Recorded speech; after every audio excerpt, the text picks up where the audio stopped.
Come, come, ye saints, no toil nor labor fear, but with joy wend your way. Though hard to you this journey may appear, grace shall be as your day. Back a little bit to the apologetic enterprise. Do you see it as more of a calling that every religion needs its defenders or whatnot, versus, I guess, how does it differ from scholarship?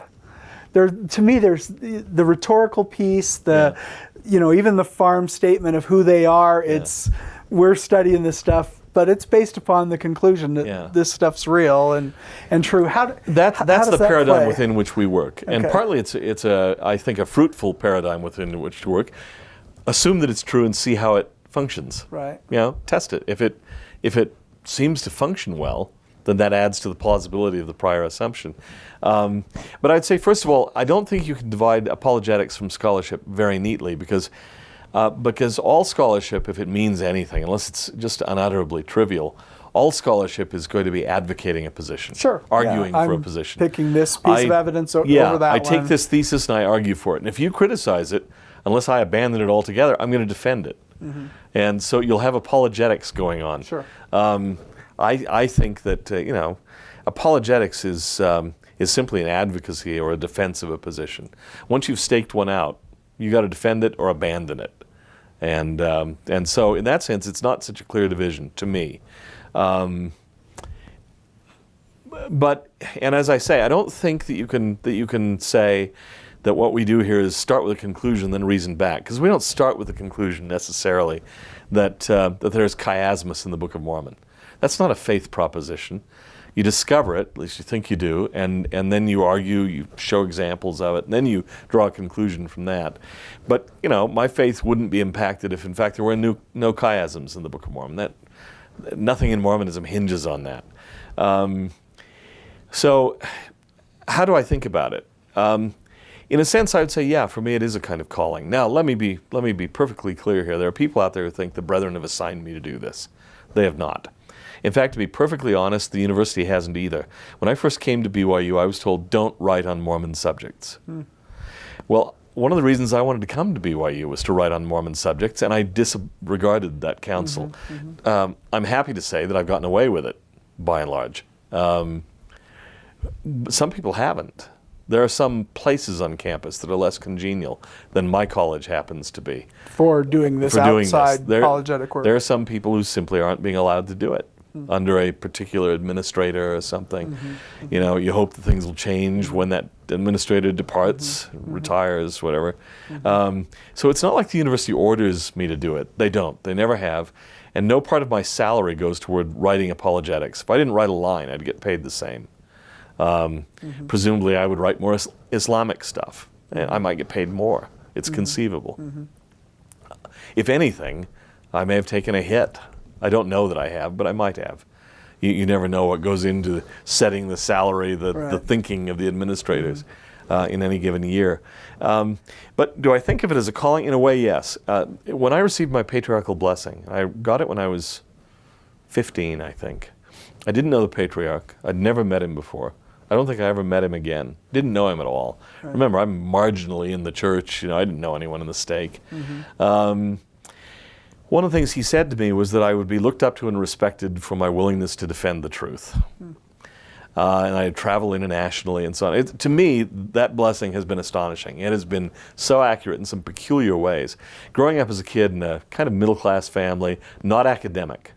My mother hadn't gone to college. My dad went to college for 2 years. The Depression hit, and then he was in the military. No expectation that I would be an academic. Nothing like that. Not particularly active in the church. My father a non-member. The fact that this was said stuns me. And I look back at it and I think, how could he have known? How could he possibly have known this? Now, I don't think that that's a motivation for my getting into apologetics, but it's a kind of ratification. My wife will say sometimes, well, you spend a lot of time on this, but when I think about your patriarchal blessing, okay, it's obviously something you're supposed to do. So I do see it as a sort of calling in that way, in that sense only. Also that I feel spiritually moved to do it. I can't step back when I see people who are having testimony problems. If I can help them, and I do a lot of this, privately, private emails and face-to-face and so on, I just feel it's my moral duty. If I have something I think can help them, I can't stand back and not do it. It'd be like standing on the banks of a river with a life preserver in my hand and not throwing it to the guy who's thrashing about in the water. I have to do something. Now, maybe sometimes I don't do it very well, but I feel I have to do it. Well, that actually reminds me, because when you used the example before of this fellow who gushed in his response to you about, you really cleared up all my issues. I can see that when it's an academic, it's sort of on that level of, I understood it one way and not the other, versus the people who are in complete existential crisis. Yeah, right. And then they're maybe hearing a drier academic, well, if you read this article, that article, and that article, how much of your private counseling is people who are in free fall? Like, I don't even know that there's God anymore. Right. How would you respond to that? No, I have lots of those. But I mean, but you can't do it with Farms type of answers. Sometimes you can, sometimes you can't. And, I try to deal with people on the level they're on. Look, I've just been released a year ago as a bishop. Okay. Spend unbelievable amounts of time counseling with all sorts of people in all sorts of conditions, mental illness, everything else. It runs the gamut. And a lot of it I'm thinking, oh man, I have no idea what to do here. I kept thinking I should have gotten a degree in psychiatric social work. Right. I don't know what to do. Fortunately, my stake president is a professional mental health worker, so I would go to him occasionally. I'd say, look, I think this is beyond my pay grade. Can you see this person and recommend what we do?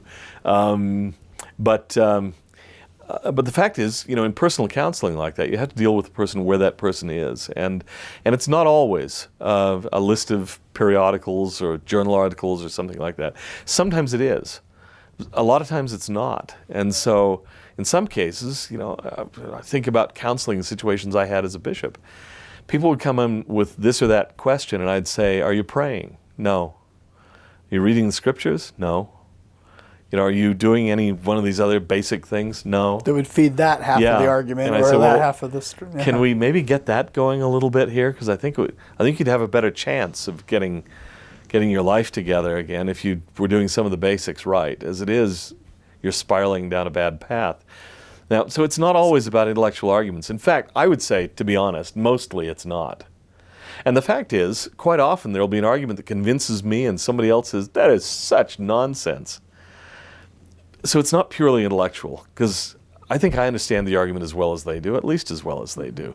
But they don't find it convincing, and I do. So we're coming at it from different angles.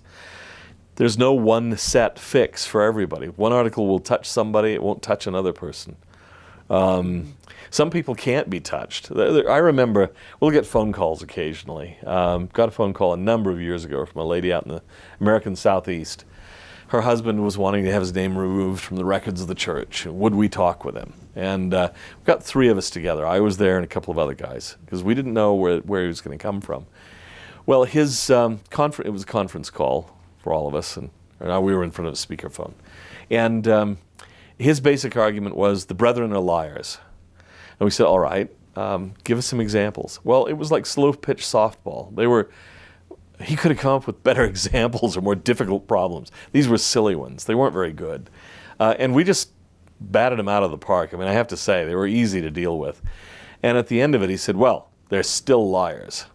And I said, look, I don't know what the real issue is for you.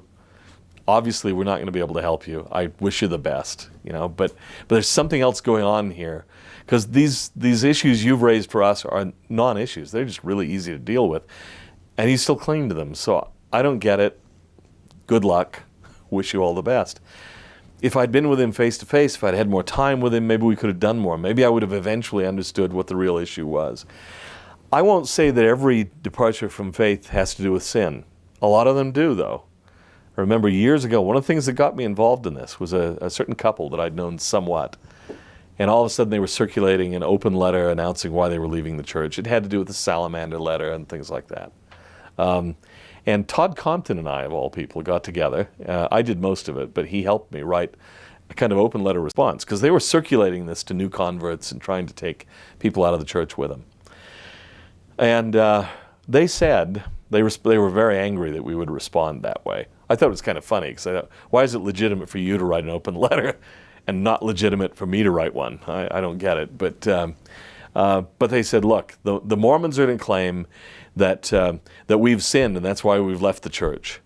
And it's a lie. It's not true. Well, in this particular case, I found out about a year later that, in fact, he had been having an affair, and then his wife found out, and she had a revenge affair, and then they suddenly both discovered the church was untrue. Now, I won't say that happens every time. I'm not going to make that accusation. But the fact is, we're not computers. We're not thinking machines. And everything we are and everything we're doing goes into playing a role in terms of our overall worldview orientation. Sure. It's not purely intellectual. And so, I can help on some levels. I can't help on all levels. I can, nobody can, ultimately. And I sometimes ask people, look, do you want to believe? Because if you do, I can help you. If you don't, I can't. Now, that's been misconstrued as, well, it's wishful thinking. That's not what I'm saying. Mm-hmm. I'm saying if you're going to resist me at every point, if you really don't want to be convinced, you really want out, then by all means leave. And nothing will persuade you. Yeah. Yeah. But if you're looking for reasons to believe, I might be able to help you with those. Yeah. Yeah, the question that you ask these students, and when are you praying, are you reading, are you doing these things, there'd be the cynical people who say, well, you're just basically trying to get them back into the bubble. What would you say that I'm actually not, you're trying to do something beyond that? How would you articulate what you're trying to get them to do? Well, it seems to me, fundamentally, these are spiritual matters and they have to be dealt with spiritually. I can be intellectually convinced of the church. I know some people who are, and still not do a thing about it. I just don't care. Yeah. And so I'm trying to build what I see as the spiritual foundation for that. Now, it may or may not help them intellectually. There may still be more things we have to do. But with a lot of people, it's just a general sense of being in a spiritual funk. It's just that they're not feeling very spiritual. Their life just isn't going right. And everything's just kind of sour and dull and stale. And if I can get them over that, a lot of the other issues may take care of themselves. I think so too. And especially what you said about these are spiritual questions. You're not going to ever get it purely this way. James Fowler spoke with my friend Tom Kimball. I've told this story a time or two, but Tom just says, my family's all getting these metaphysical experiences. They're all receiving, what they feel like are real answers. And he goes, I'm not. Yeah. And Fowler goes, well, are you praying? Are you doing, just different things? And his whole point was, you got to be on the train track if you're going to get hit by the train. Yeah. And I've seen people, I don't want to be hit by that train, and so they're running as far away from it as they can. I'm not trying to say that was the case with Tom, but it's that idea of if we are spiritual beings, things that at least move you into a spiritual mode are important. I found with some people, they'll say, those issues just sort of dissolved. I don't know that I have an answer for them, but I don't care so much anymore. They don't loom so large. The other answer I would give to people in some cases is, in some cases it is appropriate to bracket a question. I've got a number of things on the shelf, bracketed. Now I know people will say, people hate that. You can't do that all the time, but you have to do that. I do that with all sorts of things, in and out of Mormonism. There are all sorts of questions I don't have an answer for. People ask me, for example, do you believe that Muhammad was a real prophet? I honestly don't know. I think there was something genuine going on there. Can I call him a prophet? I'm not sure. I don't think there's the data to answer the question right now. I'm content to wait, find out. I believe in the next life I will find out. There'll be a whole lot of things that will surprise me tremendously. So that's how that worked, or oh man, did I get that wrong? So I'm expecting that. I think there's a certain humility that we have to have here. But I'll tell an experience I had. I remember running into an argument about Oliver Cowdery, where someone said, I think it was the Tanners, maybe, an old Tanner publication. They said, Oliver Cowdery published a pamphlet in which he explained that he had left the church because he'd been told that Joseph was a fallen prophet, and if you believe my testimony of the Book of Mormon, you must believe this, that Jesus appeared to me and told me, get out, and so on and so forth. And I remember reading that and thinking, whoa, what do I do with that? Well, let's see. I can say, Well, Oliver was a nutcase, but that doesn't exactly help his testimony as a witness very much. I couldn't think of a way of dealing with it. And for several days, here I am in Southern California, there's no one in my home ward who knows anything about this. No one I can talk to. Oddly, I felt, and this was odd, like I was the first person who had ever encountered this argument. I'm all alone. I know a lot of people who go through doubts think they are. I felt it. And then all of a sudden it occurred to me, Richard Anderson's book on the witnesses was already out. And I'd read it. But I thought, well, I wonder if he said anything about this. And I went through it. Sure enough, he did. I just hadn't been paying attention the first time. Turns out the pamphlet in which that claim was made was published, I think, in Tiffin, Ohio. There's no record the place had a printing press in that year. Oliver Cowdery came back to the church. I should have thought of this. By that time that it came out? Well, and he came back later. So if he'd really been told Joseph is a false prophet, he wouldn't have done that. Yeah. He was questioned intensively about his time out of the church. This pamphlet never came up. The pamphlet first surfaced in about 1906, found by the secretary of the National Anti-Mormon League. I mean, even the Tanners eventually admitted it's almost certainly a forgery. But for a little while, it gave me a run. And so I've told people it is not wrong necessarily to bracket a question like that. You just don't have the facts, but keep trying to find out. Keep talking to people. Somebody out there may know the answer, an answer that will satisfy you. But don't just go to pieces. We had people in my home stake when they, you had these handwriting analysts who discovered many years ago under the tutelage of Walter Martin that Solomon Spaulding's handwriting was in the manuscript of the Book of Mormon. Turned out to be false. But there was a family in my stake who left the church over that. I don't think they came back when about 2 weeks later the handwriting analysts withdrew their claim. Yeah. So, I always thought, okay, so what was the real reason for leaving? Right. You jump ship over that and you don't come back. So again, probably not purely intellectual. But don't jump ship too soon. All right, Dan, this isn't really a gear shift as much as I just want to go deeper on a couple of things.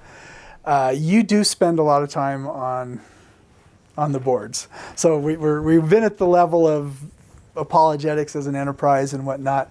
Now you're famous out there, guy, and you are caricatured and you are lambasted and you've become a target and things like this. And yet there's certainly something in your style of engagement that might invite that sort of thing. Why do you enjoy why bother with the message boards at all? What do you get out of it? Is there real work that gets taken that happens there and things like that?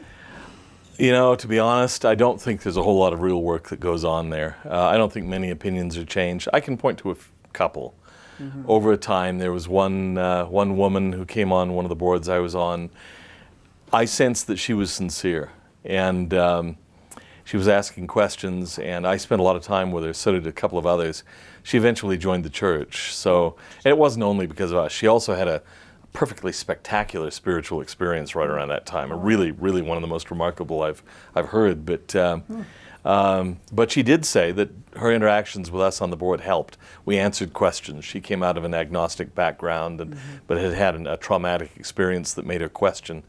And so I feel good about that sort of thing. And yet, on the whole, I'll be honest, I think that my time on the boards has largely been wasted. And I'm trying to wean myself of it. Okay. I confess that I do enjoy repartee. Okay. But I also go onto the board sometimes because I'm routinely under attack there. And even when I'm not there, I'm under attack. I can go on a trip for 8 weeks. I'm not making this up. This is not hypothetical. And I come back, and there are threads devoted to me on message boards. I haven't done anything during that time. I haven't even been on the continent. I haven't been on the internet. And there'll be fresh threads devoted to me. And it doesn't bother me that they dislike me and so on and so forth. It bothers me, though, when they make factually untrue claims about me or about things that I'm involved in. There have been claims made about the Maxwell Institute, for example, where I simply felt I needed to come in and say, that is simply not true. The trouble is, once you do that, it's sort of like the old Uncle Remus story of the tar baby, Right. You can't get out. And so I keep thinking, I've just got to get out of this. It is a waste of time. It isn't probably good for me spiritually either, because on the whole, I don't get mad. I'm very hard to anger. I'm a type B personality. But sometimes it gets close. because sometimes it just seems to me so unfair, so vicious, and so willfully wrong-headed that I'll say things that are meant fairly innocently and they're interpreted in the worst possible way. I say, look, give me the benefit of the doubt that I'm not a monster. Well, some aren't willing to do even that. Right. And at that point, I say to myself routinely, what is the use of this? What is the point? I don't need this. It's taking away from work I ought to be doing. I could be writing other things instead of spending hours on this. But I tell myself that, and then it's like a drunk passing by the swinging doors of the tavern, you know. Think, well, I'm going to take a look. And sure enough, there's another thread about something I've said or done. And think, but that's not true. And in I go, and I'm hooked again. Yeah, and there's not enough. How many people engage in these? In other words, because in some ways, a lot of people would know it's not true. Besides you, you don't have to go defend yourself. Yeah. You'd have other people rush in. Is it just simply the fact that most of these message boards are not full of folks who want to think well, or at least even think fairly? You know, in many cases, they're not very big. That's why I keep telling myself, why are you doing this? You might have an active audience of, 25 people or something. I write a column for the Deseret News. I don't remember what the circulation is, something like 70,000. I have no illusions they all read my column, but it's a pretty big potential audience, and online much, much bigger than that. So time spent writing the column, time spent dueling it out with 5 people on the internet. I mean, come on. But is there that fear that if I don't respond, they're going to think that it's factual? Well, there is sort of that, and part of it is that whatever is said about you on the internet is there forever. It's kind of enshrined permanently and accessible from any point of the world. I was actually, several years ago, I was over on a lecture tour in Australia, and I was barred from speaking on the campus of the Australian Catholic University because someone had made a charge that I was an anti-Muslim. And they found that, and without inquiring or asking about me really, they simply did not allow me to speak there. Now, it's totally false. I mean, anyone who knows what I do knows it's quite the opposite.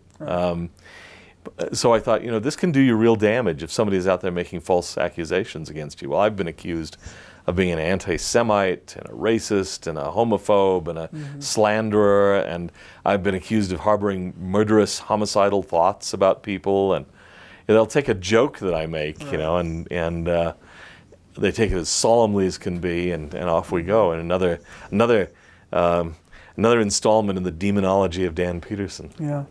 Well, okay, so here's the question. How much of this does your style bring on? Probably a fair amount of it. Yeah, so in other words, you're not a purely innocent bystander here in the sense that you enjoy repartee and people don't always get sarcasm or the wink.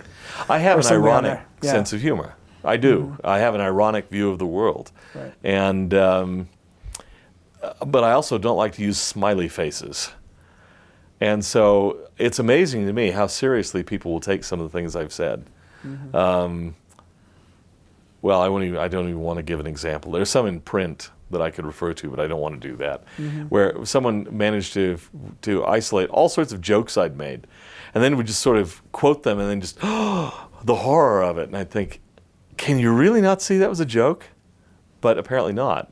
And anyway, so there's no doubt that the style brings on some of that, because I'm having a good time, and I don't take this too seriously, and I would be able to go out with him for lunch afterwards and laugh. If they were willing. Yeah, if they were willing. Yeah, right. Now, I remember one case where I responded to someone at the Mormon History Association a number of years ago, and I didn't like his presentation, and I didn't like the book that his presentation was taken from. I disagreed with it completely, and my response was pretty tough. It was just a litany of areas where I disagreed. Afterwards, he and I went out to lunch. I mean, literally, we had a good time. He realized I didn't like his book.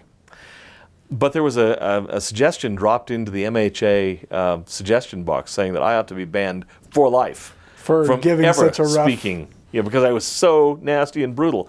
But I thought it was funny that the guy to whom I was nasty and brutal, allegedly, got along just fine with me. Yeah. We enjoyed a good lunch afterwards and talked further.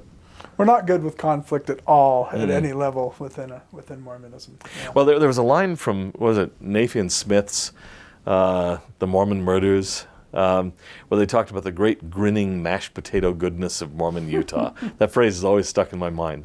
Here I am trying to do something different than the great grinning mashed potato goodness of Mormon Utah, and I get slammed for it. Not gratitude, slammed for it. It just seems to me that there's room for disagreement, and room for a little humor, and room for a little satire in Mormon culture. I think there is, but maybe I'm wrong. Maybe there isn't. Yeah. Maybe we have to be solemn all the time.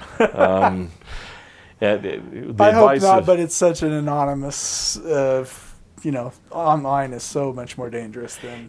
People aren't seeing the face, they're not getting the intonation of the voice and that sort of thing, and so it's dangerous. And I remember the advice that Senator Thomas Corwin gave to William McKinley. He said, "If you would be great, you must be solemn.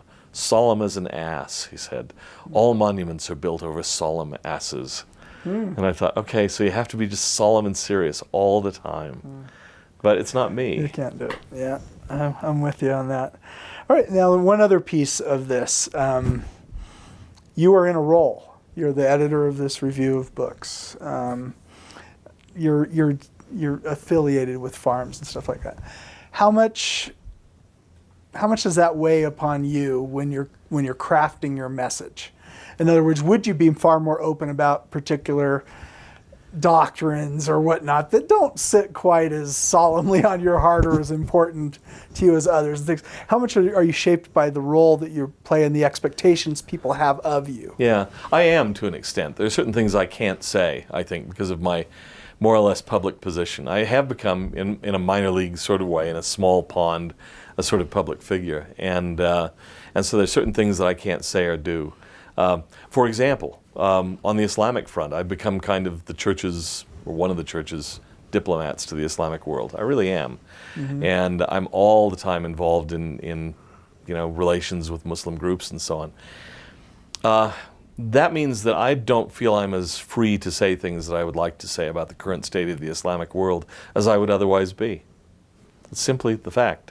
Because people would construe it as me speaking on behalf of the church. So I can't do it. I remember years ago, a friend of mine was invited. He was a professor of history here, a Middle Eastern specialist. He was invited a long time ago to sail on a boat from near Athens, from the Piraeus, the port of Athens, to Haifa.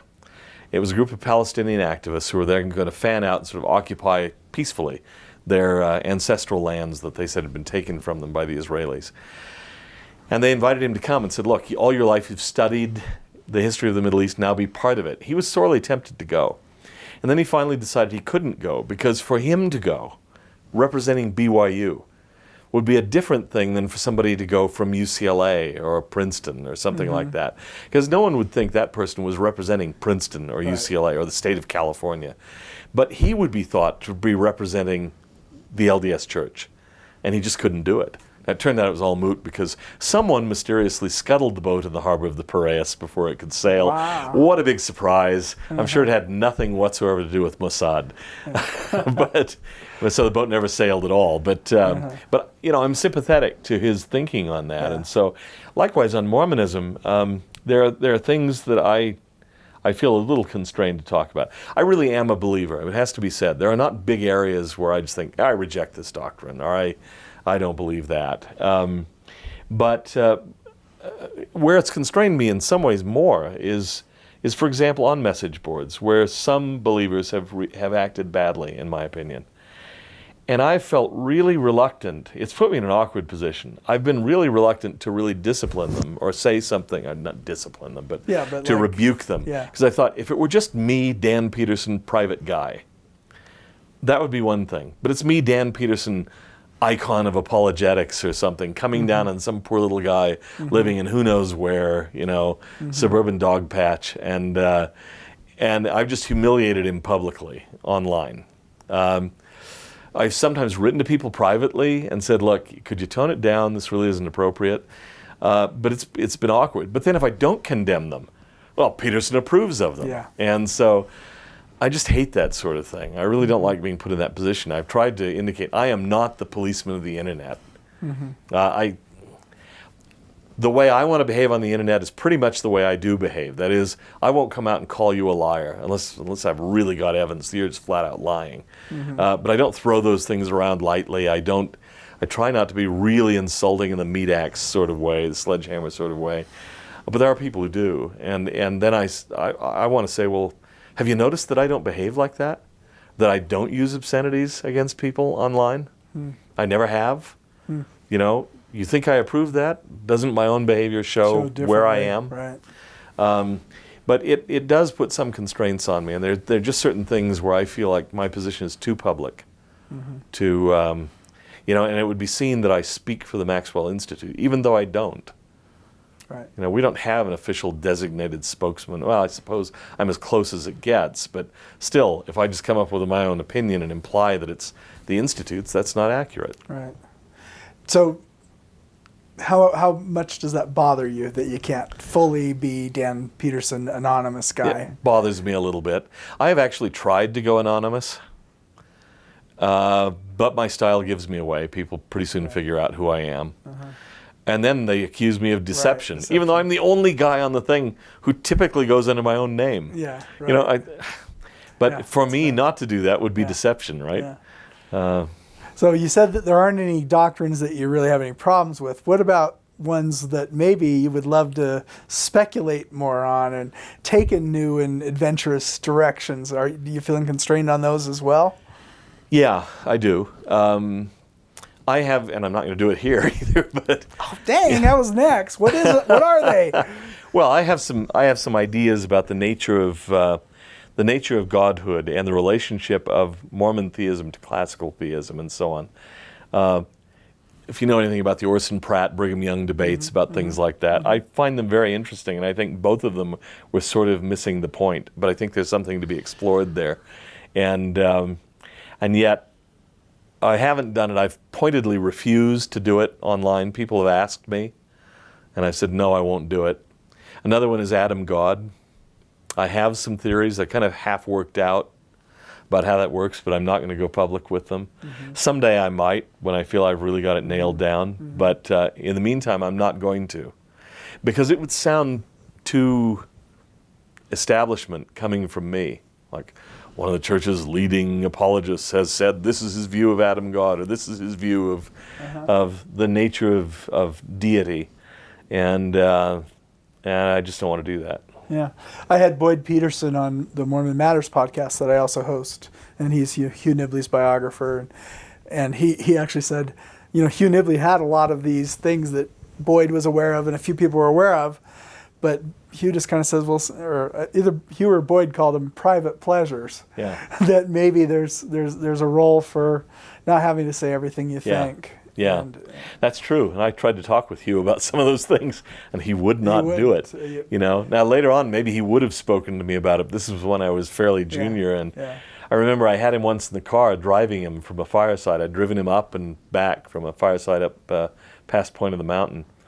And I wanted to talk to him about Adam God. I knew he had some opinions on it. He just said, well, you know, I made a covenant with the Lord that I wouldn't discuss that with anybody, and I'm not going to. And his wife was saying, oh, come on, Hugh. Can you tell him something about what you think? No. And then all of a sudden he says, sure is foggy. You know, look, we're going under a bridge. I mean, he just wasn't going to talk about it. And he didn't. So I always regretted that, because I had him for, you know, fully 2 hours, and by himself, trapped, and I couldn't get anything out of him. But on the other hand, I admire him for that. He was serious about it. There were some things he thought he knew and understood that he was not going to talk about.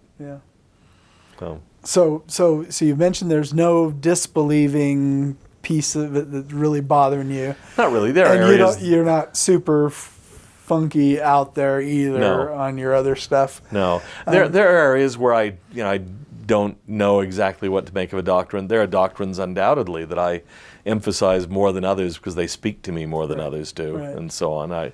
For example, I'm just really not big on blood of Israel kinds of things. That may play a role. It doesn't play a whole lot of role in my thinking. There are certain other things I just find I just don't bring up very often. I don't disbelieve them. They don't function in my particular version of Mormon doctrine very well. Okay, so I think that I'm appreciative of you talking about that. Now, what about church functioning? I mean, I sense that there has to be some level of frustration at times with, for instance, Farm's been doing all this work, for 25 years. We've had the limited geography thing. That message is not getting out to CES. And so we still have kids that are coming through seminary, and then they're going to hit this wall. Yeah. So inoculation isn't happening. Right. And talk more about that. Well, we've talked already about the fact that I wish church history were taught better than it is. I served for 8 or 9 years on the Gospel Doctrine Writing Committee for the church. That's right about that. And I remember when I was called, by George P. Lee, by the way, I said, I'm not sure that I'm the person you want because I don't like the church's manuals very much. And they said, you're just the person we want because we want to improve them. Well, when I got onto the committee, in fact, there wasn't much we could do. We were constrained within certain limits, and was it correlation committee, or was it certain personalities that had? I was never clear. I think it was correlation. I think it was the curriculum committee. Okay. They would lay out certain things about the way they wanted us to do it. And for example, we were doing the Old Testament one year, and we wanted to put in some historical background because people can't make any sense of this if they don't know what's going on. Like I think a big aid to understanding Isaiah is to understand the politics of his day. That Isaiah, Jeremiah were reacting to great power politics, and if you don't know any of that, you can't make any sense of it. A lot of it's talking about their day.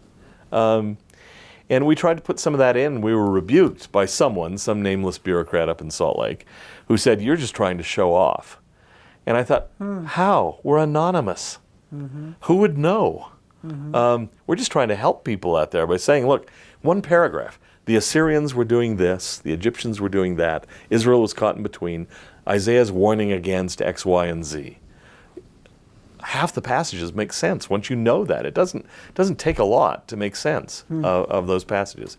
But we weren't allowed to do it. And we went through a period where we were allowed only to have bullet points, scriptural reference, and life applicational questions.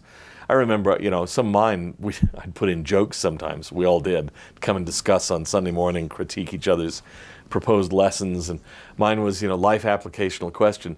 Do you think it would be a good idea to be a wicked Judite king?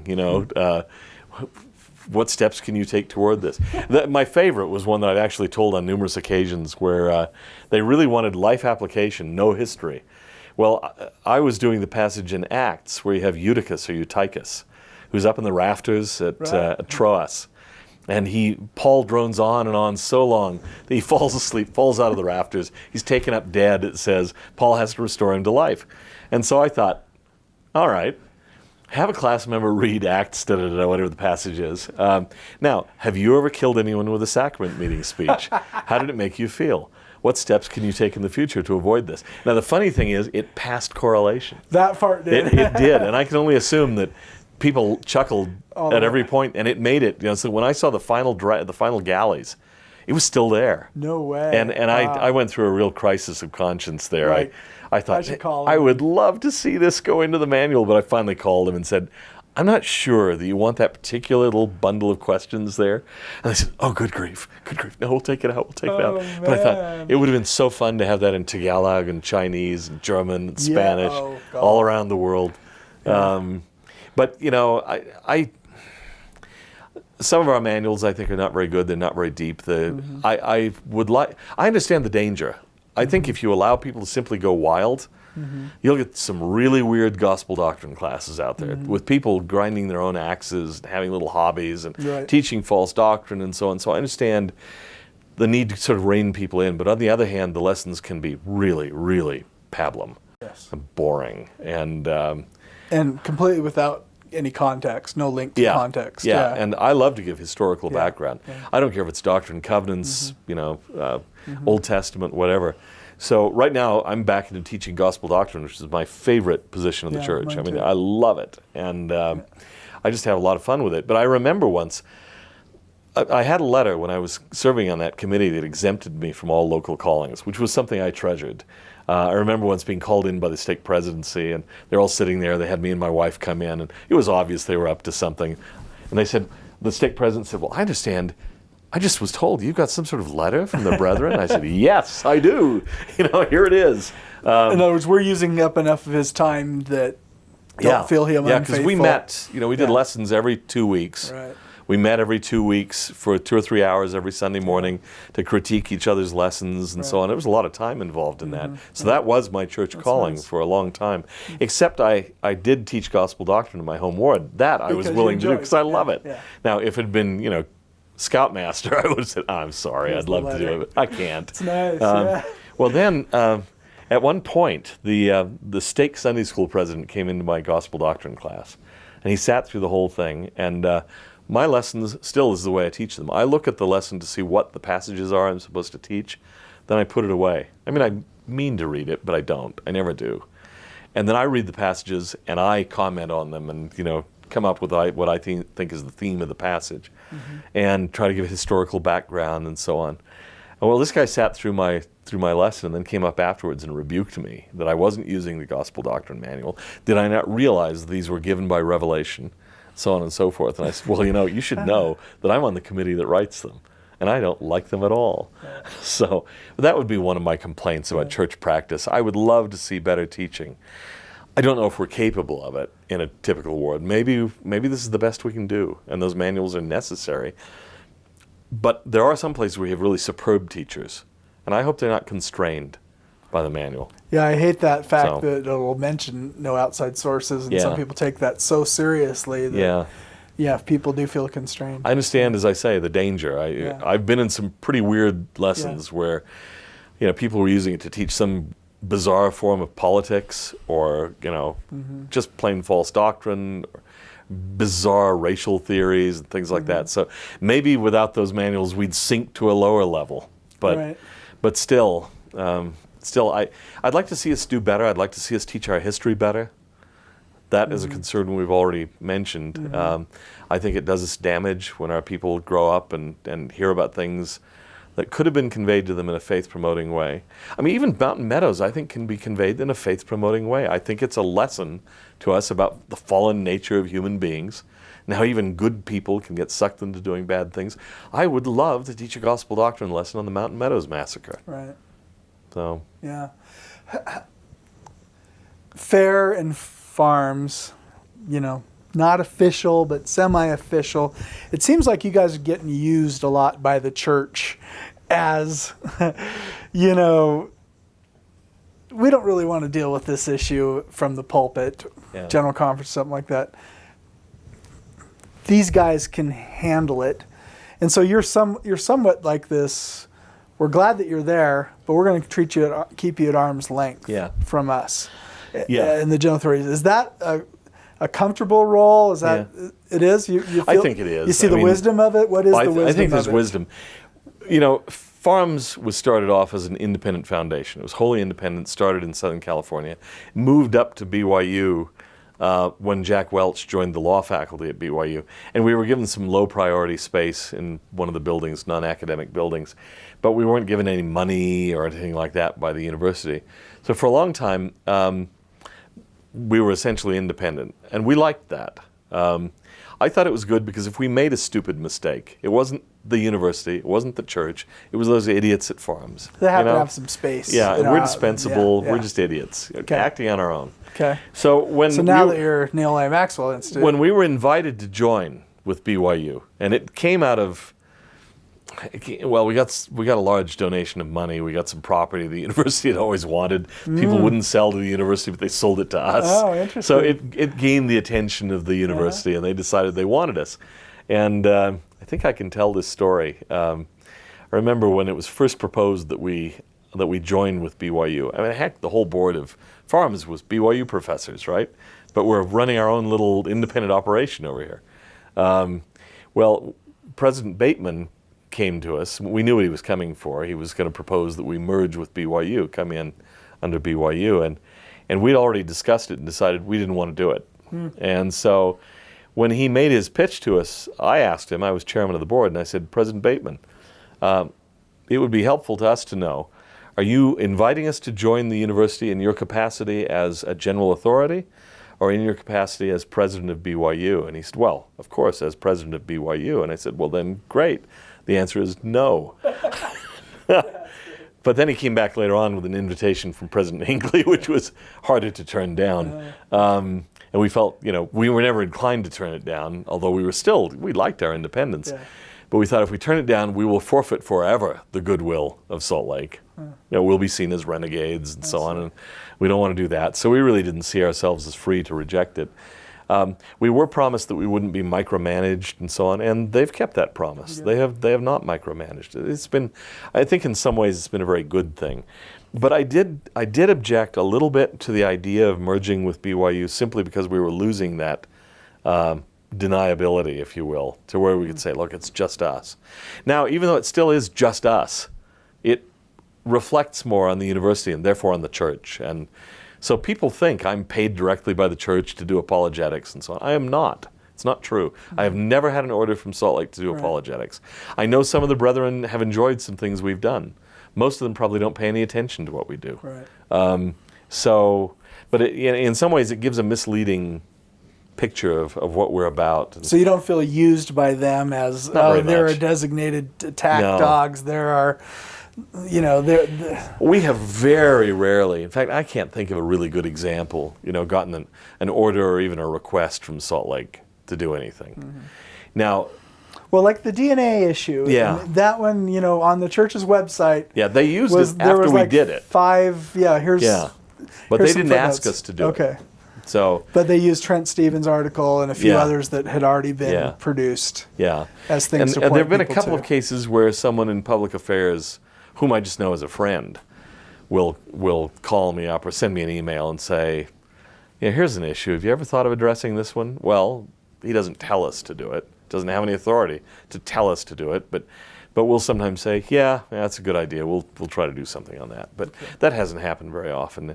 And most of that now is going toward FAIR because the Maxwell Institute has sort of become more consciously academic and less in the trenches. And FAIR is taking up that in the trenches sort of duking it out sort of role.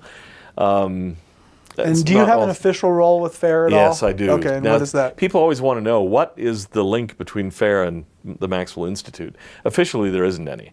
We're friendly. The one common link is I'm an official with the Maxwell Institute and I'm on the board of FAIR. And you're the only link? Yeah, and I'm the only link. And we'll have speakers at the annual FAIR Symposium who are Maxwell Institute people, but we have them who are not. That's just them doing it on their own. So FAIR is enjoying the status of pure independence that you don't, but yet they're the ones who are really duking it out more than you guys. And I think that's fine. And I've actually wanted to work out a sort of symbiosis. This is one reason why I thought it was good for me to maybe be on the board to see if I could move it in this direction. That the Maxwell Institute would do the theoretical work. The FAIR would do the popularizing, the application, to the extent that they want to. But we don't have an official relationship. Okay. But to the extent that I can help something like that, I'm happy to do it. Okay, good. So. Good. Well, that helps. Anything else of this sort of you're sort of this limbo in between kind of church, quasi-church, and stuff like that. Is there anything else that you would like to see forward movement on besides inoculation and teaching better history and maybe better manuals and stuff? Yeah. What else is out there for you that would be the dream scenario for how they would use you or turn you loose to There has been talk on a couple of occasions of having people from either FAIR or the Maxwell Institute, they might be the same people, do a presentation at the MTC, for example. Oh, to kind of help inoculate them. What are the most common issues that you'll encounter? It wouldn't have to be multiple day seminars, but a couple of hours or something, and let them know there are resources and so on. Now, I want to be really careful with that. I have never thought that missionaries ought to go out there and just argue with people. Sure. Like I said earlier. You didn't enjoy it. At a certain point, you realize this person is not interested. I'm arguing only because I'm a testosterone, ridden male, but there's no earthly purpose being served here. Yeah. At that point, the missionaries ought to just move on. Yeah. There are millions of people out there that you haven't even talked to. Right. Leave this guy. Yeah. Move on. Yeah. Maybe he'll be ready some future day, but not now. And so I'm careful about that. I don't want to encourage missionaries to fight. But sometimes there's a serious issue that an investigator might raise, and the missionaries have been known to give really stupid answers on occasion because they're not equipped. They're just young kids. But maybe we could help there. Maybe we could be a resource to mission presidents. There's one currently serving mission president who's a good friend of mine, who's been on the phone with me a few times. We've corresponded a few times over issues he's faced. And he's going to have me do a conference call at some point with all of his missionaries at a mission conference, Very nice. just to talk about the most common issues and how to deal with them, because he's in kind of a Bible Belt area. And they meet these sorts of issues, and in many cases they're pretty good answers that we could maybe help them with. Good. Well, that's a good segue to where I want to go next, which is some of these specific questions. When you say MTC and mission presidents, CES, is that on anybody's agenda? Is there a sense of that there's going to be an improvement there as far as let's at least get rid of the purely factually wrong stuff that we've inherited from the past? Yeah. You know, I remember a story from one of Hugh Nibley's daughters where she had signed up for seminary and he was furious. Yeah. You know, it was actually, I thought you promised me you wouldn't. Yeah. You know, and I have to admit, with some of my kids, they would come home with things from seminary where I'd think, where on earth do they get this stuff? It's simply not true. Some of it was profoundly anti-intellectual. You know, real hostility toward academics, lawyers, learned people, scientists, sciences of the devil, and that sort of thing. And I'd like to see that cleaned up and gotten rid of. We don't need to send our kids out into the world equipped with false doctrines that will get them in trouble. Yeah. You know, and they're going to be embarrassed, and then who knows what that emotion will lead to. Yeah. Yeah. I think I've mentioned to you that I've learned on the internet that I am, for example, a young earth creationist. Oh, man. Now, this is something I had never realized before. But I'm reliably informed by people who know my views better than I do that I am. And just by the fact that you're a Mormon and Mormonism hasn't rejected And so I'm opposed outright to science. Yeah, you know, right. and I tell them, look, I arrived at the university wanting to be a cosmologist in mathematics. I am not opposed to science, believe me. And I still have a pretty strong hobby interest in both astronomy and cosmology and geology for some reason. I really like both of those, and I read on them, and I love to go to places and try to read the geology and so on and so forth. So not just records to see if we can believe in the scriptures or not. No. Not Joseph Fielding Smith. No, I had great fun. I was in Hawaii a few years ago, and I bought a geological guide to Maui, and we just had a fun time trying to figure out what all the strata were and how the islands had been formed. It has nothing to do with Mormonism. Wow. But you know, but to the extent that there is an anti-scientific, anti-intellectual strain in CES, that's something that needs to be rooted out. This does not help us. Right. And I know that there's a movement on in the church right now with some people pushing certain geographical theories of the Book of Mormon. And a component of that is young earth creationism, anti-evolutionism. This worries me enormously because it can't be sustained. And somebody is raised with that when he encounters the evidence behind those positions is going to possibly lose his faith altogether, and it need not be. There's no reason for that. Reminds me of a concluding passage in one of my favorite Islamic philosophers, Al-Ghazali, who talks about silly Muslims in his period, the 1100s, late 1000s, who taught that eclipses were caused by God doing such and such, unpredictable actions of God. Anybody who learns anything about astronomy knows this is not true. And when they learn the truth, their faith isn't going to be damaged in science, it's going to be damaged in religion. Right. So don't do things like this. Well, we're still doing things like this. We draw lines in the sand that we don't need to draw, and there's a lot of that going on in CES. So yeah, by we, are you sensing that church leaders are getting better at not driving the stake that's going to do that, but we still are behind as a lag culture? I think or we are, and I think you'll hear a lot of doctrines taught in seminary and institute that just don't belong there. And I think stick to the scriptures, to the clear points of the scriptures. The scriptures are not meant to be manuals of geology or anything like that. Why don't you stick to what they're really about, which is about salvation, about living the good life and so on and so forth. I wasn't there, but there was a conference, I think last summer on campus. And had I known that President Eyring was going to show up unannounced and just drop in, it was a conference on the gospel and academics or something like that. Small little conference here on campus. And to their astonishment, President Eyring had a day off or something, and he's interested in the topic. So he bopped in. And apparently he was in rare form. He made a comment at one point to the effect that, well, there are a lot of doctrines that where you'll find that the average high priest group is much more confident of it than the first presidency are. And I think that's true. That there's a lot of nonsense taught in the church. The fundamentals are not nonsense. I don't mean to be misinterpreted on that, but I've heard things in the church where I'm sitting out there in the audience thinking, all right, what is my duty here? What is my obligation? I mean, I don't want to cause discord or embarrass anybody, but that was just nonsense, and it's false. So it's partly it's a cultural issue, and I think we're getting better, but there's still a lot of it out there. And I said, look, we don't need to multiply the areas we have to defend. We don't need to defend things that aren't true. So stop doing this. You know, like people raise the issue, for instance, of coins in the Book of Mormon. How come we haven't found any coins in the New World? Well, I'm pretty sure there weren't any. Nor do I think there are any in the Book of Mormon either. They're in the chapter notes. But when you read the chapter, it's just weights of metal, not minted coins. So we've created this because that's what we expect to see. And likewise, those Cyclopean walls that you see, Samuel the Lamanite up on, you don't find those in Central America. They weren't there. They're not in the Book of Mormon either. When a wall is described, it's a simple thing where Moroni digs a trench, piles up the mud, puts a palisade of logs along the top. That's it. And so you find those all over Central America. But you don't find those others. So we invent a requirement.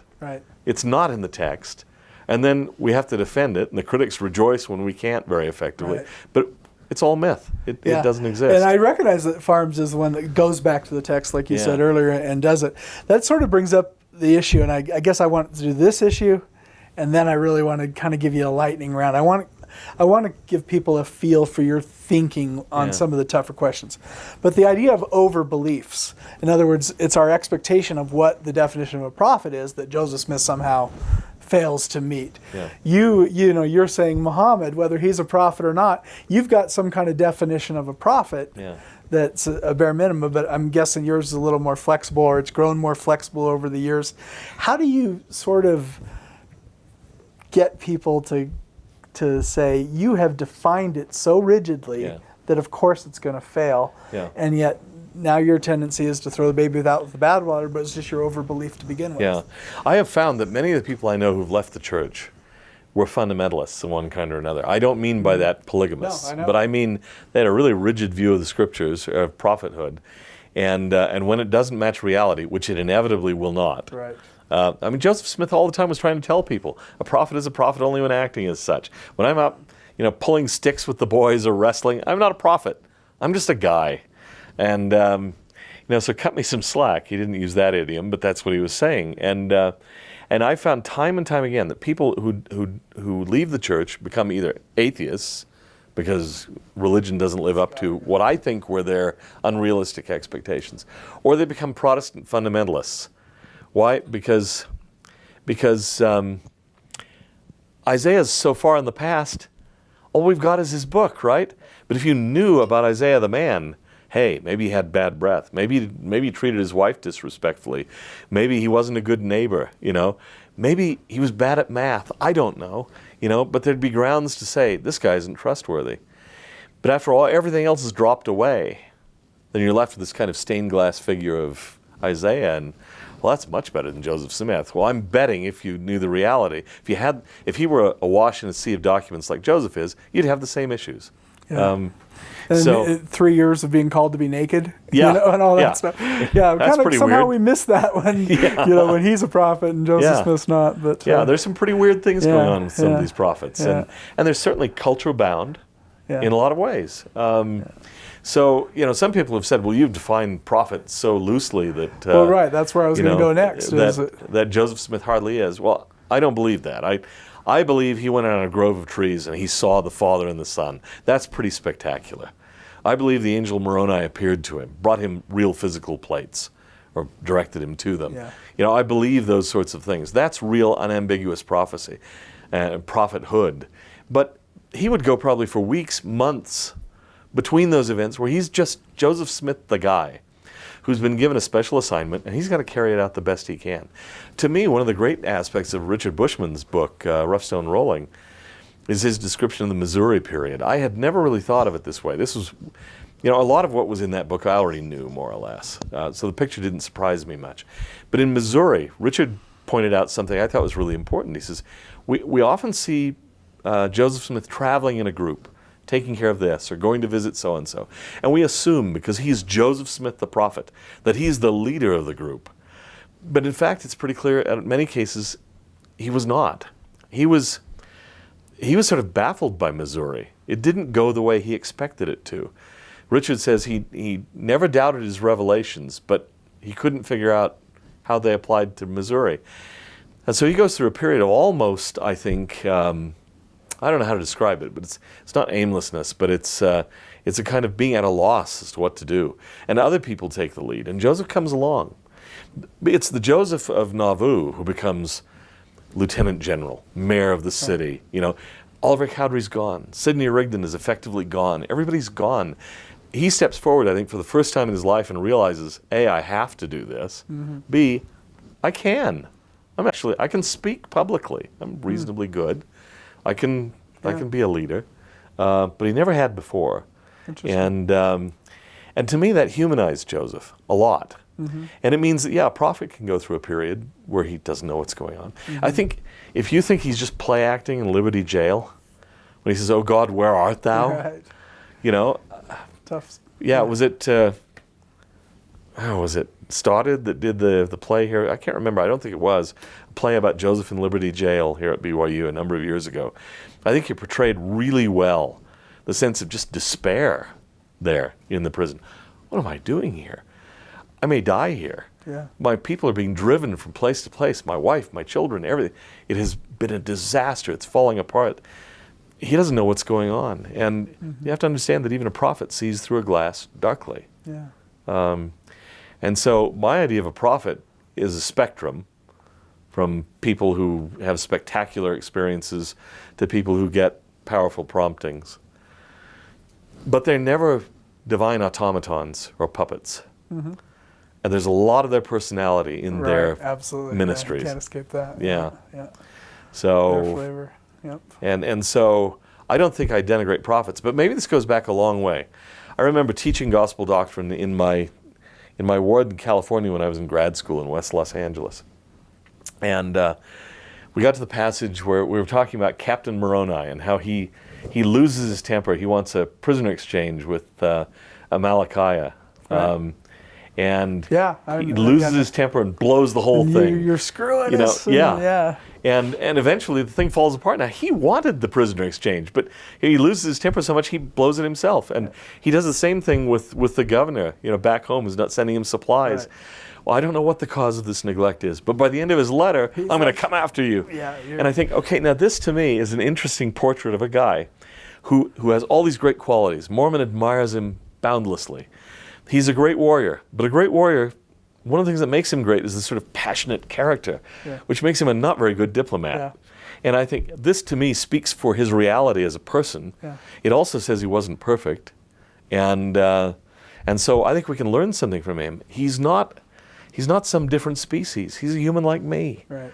And there was a delegation of older women in my ward, I'm told, who went to the bishop after that lesson and complained that I was teaching secular humanism in the gospel doctrine class.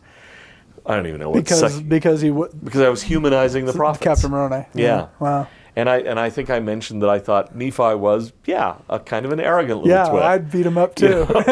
Yeah. And then it's only later in his life when he kind of confesses, I'm not as good as I've let on, and I really mess up all the time. And so I like that, but I can understand Layman and Lemuel saying, enough of him. Now, Nephi didn't murmur. Yeah. Or like Even Joseph. my dad. Yeah, Joseph in the Bible, Guys, I had a dream. You're all going to worship me. Yeah. To me, this humanizes them. Yeah. And, anyway, the bishop called me in. And he said, you should know that there was a delegation here to complain about you. And I said, oh, okay. He said, you should also know that I couldn't care less. Go and do what you're doing. I just wanted you to know. And so maybe that's been a tendency of mine all along, but I tend to see the prophets as human in all ages. Yeah. Human but prophets. Cool. So. Good. So why should somebody think that they're right on Prop 8? if they've, there's been room for error in the past. Why they were, they were behind the, I don't know if you say they're behind the curve on civil rights and whatnot. I mean, there's arguments to be made that it came at exactly the right time, but how do you play with that? That's a difficult one. And, to my mind, there is an element in me of just saying, well, look, if the brethren ask me to do this, if they seriously ask me to do this, I will do it. Or at least I'm not going to oppose it. I may do it with greater or less enthusiasm, but I won't oppose them. I'll admit there's some issues in the past. Heber J. Grant's advocacy of prohibition. Right. I'm a libertarian. I have a hard time with that one. Right. I don't think prohibition was a successful experiment. And yet, I don't know. Maybe if we could have lived prohibition, who knows how many lives would have been saved and so on. But we didn't. Mm-hmm. It's a difficult one for me because even though I wrote a column just recently on, paying attention to what the brethren have to say, keeping an eye on the brethren, my principal focus there was not to advocate prophetic infallibility or anything like that. It was to criticize my fellow libertarians/conservatives for a double standard. Because now on immigration, they're feeling the... They're more than willing to toe the line on Prop 8 and a few things like that, and point the finger at the liberals who aren't real Mormons. Yeah. Can a Democrat be a Mormon? And that sort of thing. And then when finally a statement comes out that sort of gores their ox, suddenly, well, the church doesn't have any business speaking out on that. And I think, can you hear yourselves? Yeah. That's my real point. Yeah, I got the sense of that. Take them seriously, no matter what position they utter. Now, you can struggle, you may have to pray, that sort of thing. But don't just flat out reject them just because they don't agree with you. That may be the point where a prophet is most useful, when he's telling you something you don't want to hear. Maybe you are wrong. Think about it. Or at least need nuancing. Yeah. So put the polar opposite position Yeah. for you to find your way in the middle there a So, little bit. people ask me, for example, on Elder McConkie. Elder McConkie said a lot of things where I don't agree with him. So people say, well, you just reject him as a prophet. No, I don't. I think his closing testimony was really moving. I think a lot of things he had to say were really important, and he was right more often than he was wrong, I think. That doesn't mean he's infallible. But what I will also say is I will always take what someone like that says very seriously. I will listen to it. I'll try to figure out a way to get it. And I'll take as much of it as I can. And if I need to modify my point of view, I will. Elder Packard came down to BYU many years ago when I was a student, I think, and spoke on the arts. And he offended a lot of people. He offended people in the visual arts and music and drama, I think. And he had some very strong opinions about the arts. About what? Art must be representational and no... I don't remember exactly what he said. It was not quite like that, but it was something like that. But I remember thinking, okay, I may or may not agree with his specific illustrations, but I think I get his point. Or talking about history. This is maybe a better example. I can talk more about it. He was talking about biographies that seek to emphasize the warts of historical figures. Now, it may be that he was pushing for a kind of sanitized history. Of all the brethren, he may be the one that would lean that way, and I don't. But on the other hand, I thought, okay, what can I take from this talk that really, where I think he's really right, and his fundamental point is right, and that is that there are historians, there are biographers out there who take delight in trying to show that, yeah, he wasn't really a great man. Right. He was a slime ball, or he was this, he was that, and and I think there's a kind of sickness in that. Of biographers who want to cut up a person, not just a man, Right. but a person who really was impressive, but flawed. I want to cut him down to size. Right. Well, of course you can do that. You can do that with everybody. But why is it that Jefferson is worth writing a biography of? Not because he may or may not have had an affair with Sally Hemings, which I don't think the case is as clear as people think. Oh, isn't it? Okay. I think he maybe didn't. But Okay. even if he did, so what? That's not what's important about Jefferson. Right. And so to write a biography that dwells at inordinate those. length on that is just silly. Yeah. And so what I try to do when I listen to a prophet like that is I may say, I don't think he interpreted that scripture correctly, but I think the point he's trying to make with it is right. And that's what I'll take from it. Interesting. So I always take them seriously. But I think it's relatively rare that they proclaim this is revelation. Right. So they haven't canonized Proclamation on the Family. Right. And so that. And I found a grammatical error in the Proclamation on the Family once, and I thought, man, am I an arc-steadier or what? Should I write a letter to Salt Lake? I didn't. I think they may have corrected it in subsequent versions, very quietly. Yeah. But So no, they haven't canonized that, and it may happen at some point. I don't know. But give me a sympathetic Dan Peterson answer to say, yeah, I'll take them seriously. I'll try to look at their point. But right now, people are being hurt. They're being harmed by this action or this emphasis or the lack of.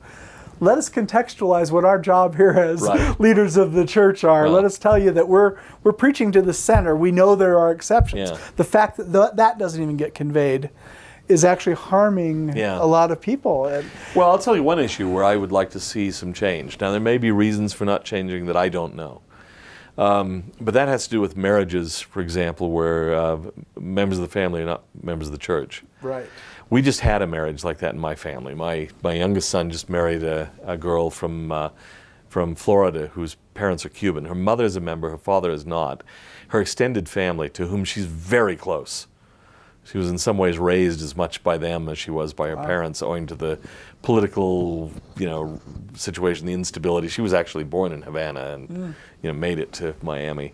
But it was really painful for her to tell her aunt, who had essentially raised her, you can't come in, and to her father, you can't come in.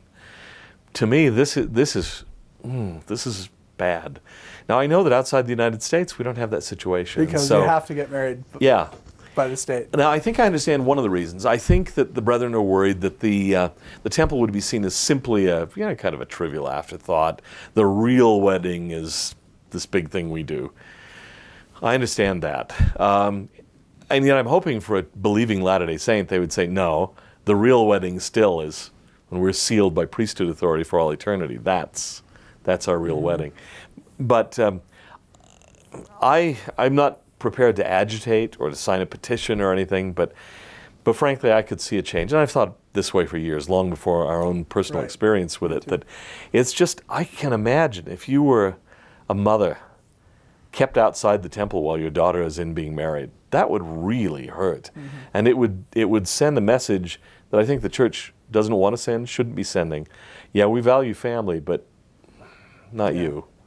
And that's not what we're trying to say. It's an accidental byproduct of a policy that was designed for other reasons. But I wouldn't be unhappy if that were to change a bit. Okay, and thank you. That's a good example. But my identity is this is sexual. That's a different level of harm being done for something that I do believe will change. The rhetoric will continue to evolve. The position, I think the church's position today is much more forward-thinking and aligned with science than it used to be. But I expect even more normalization, and I don't think that's the downfall of civilization and all that stuff. And so I guess it's maybe unfair to ask you, can you get some outrage going about an organization is going to, it's always going to hurt somebody. And I'd love to hear a sympathetic word to those folks. I can't get any outrage up over Prop 8. Okay. Sorry. I know it would help me with a large swath of the audience if I could, but I have to be honest here. But what I will say is, Look, I'm a conservative / libertarian. I, even apart from my religious views, I'm not at all uncomfortable with the idea of recognizing civil partnerships, civil unions, that sort of thing, giving them every privilege that belongs to marriage. But why? What's the big deal about not calling it marriage? Simply because I think marriage has a historically established meaning. I say that in effect as a philologist. It reminds me of a little joke, and I don't mean to show levity here, but Abraham Lincoln is supposed to have asked one of his cabinet members in some context or another, I don't remember, how many legs would a dog have if we redefined his tail as a leg? And the cabinet member said 5. And Lincoln said, no, 4. Redefining a tail as a leg doesn't make it a leg. And that's sort of the way I feel about the question of marriage. I think the term marriage has had a long-standing meaning. So polygamous marriages were not marriages? No, I think they were, but they involved men and women. It was opposite sex. So it's not one man, one woman thing that gets you. No.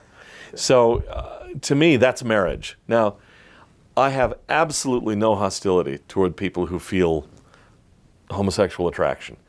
And of course, as a Latter-day Saint, I would wish that they wouldn't act on it, within the bounds of the church, for example. But I know that's really hard. I know it is. To me, homosexuality is one of the biggest problems, challenges that I can think of. And I didn't... for a person to have or for the church to address? And for the church. I mean, I think I want to show compassion. I want to be as supportive as I can be. That this person has this sickness or this sin, or that this is their identity? Well, I don't think simply feeling homosexual attraction is a sin. I feel all sorts of urges to do things that I don't do. I haven't sinned. Come over here and make me stop this line of questioning, right? But so that's not a sin. Acting on it is, just as my having an affair with my friend's wife would be a sin. Even if the thought crosses my mind and she's really cute, it's still a sin. So I'm very traditional in that sense, and I don't see how we can really change it. On the other hand, I should confess right now that I incline toward a kind of universalism. And I tend to think that everything is going to be okay in the end, and that a lot more people are going to make it than we think. I am not inclined to be harshly judgmental to people. I just feel, and I have to say, when I was called as a bishop, I expected to have quite a number of cases of same-sex attraction. I had a few, but not very many. I was a little surprised. But I tried to be as supportive as I could be, and I think the people I counseled with would say that I was. That I just thought, this is a tough road to walk. If you're a believing Latter-day Saint, there's no way around it. You've been dealt a really tough hand to play, and tougher than most I know. Mm-hmm. And I don't have any easy, cheap counsel to give to you. But you do see it as your cross to bear in this life. I wish, anything I can do to help, I will. Could you advocate that it might be healthier if you tried to not be so Mormon or try to be so active in the church? No, I wouldn't do that. You would never do that? No, I wouldn't do that. But what would be the basis of that argument? Like, why go and have hurtful messages about you? It's probably not going to be every week. I don't think there was ever a hurtful message in my tenure as bishop in my ward about homosexuality. I wouldn't have allowed it if somebody were getting up to do that. But what if there was rhetoric of support for Prop 8 that would have hurt? Well, okay. I don't know. Yeah, I guess since I do support civil unions, I don't see a real problem there. The only thing it seems to me that people want that I'm not willing to grant is the name marriage. Okay. In terms of the society outside the church. And to me, that's rhetoric. But rhetoric means something to me. Yeah. And presumably it means something to them too, and that's why we're tussling over it. Yeah. But in terms of visitation rights in hospitals and inheritance rights and all that sort of thing, I have no problem with it. Okay. Good. Well, anyway, that was just I guess that came out of what we're talking about, the prophets and agreeing or disagreeing.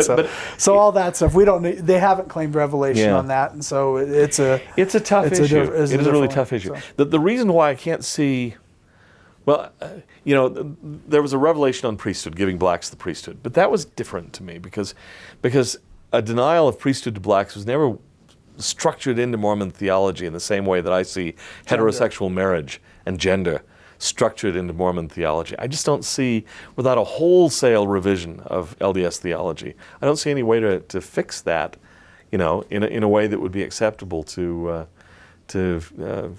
homosexuals. Would you welcome it if it came? If something comes by revelation, I'm not going to stand against it. I had an experience. I was in a certain place in Europe when the revelation on priesthood came in 1978. It was after my mission. I was coming home from the Middle East, stopping through Switzerland, as I mentioned I do whenever I possibly can. Yeah. And I was actually at the Swiss temple, and a certain prominent American religious leader, Mormon leader serving there, not a general authority, was there when he heard the news. And I don't want to get too specific because I'm sure he was a really good man and this was not a good day for him. But he reacted somewhat angrily.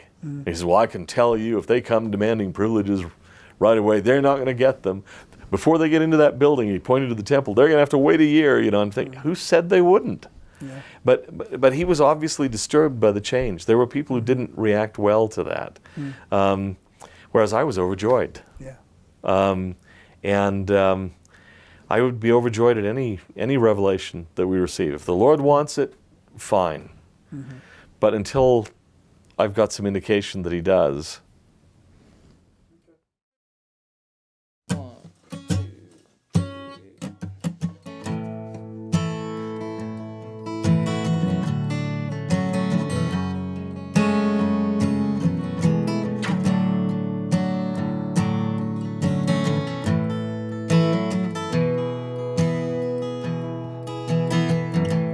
Come, ye saints, no toil nor labor fear, but with joy wend your way.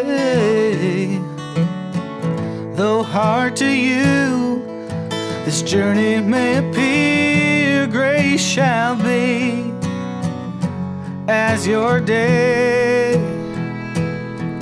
'Tis better far to strive our useless cares from us to drive to the sand joy. Your hearts will swell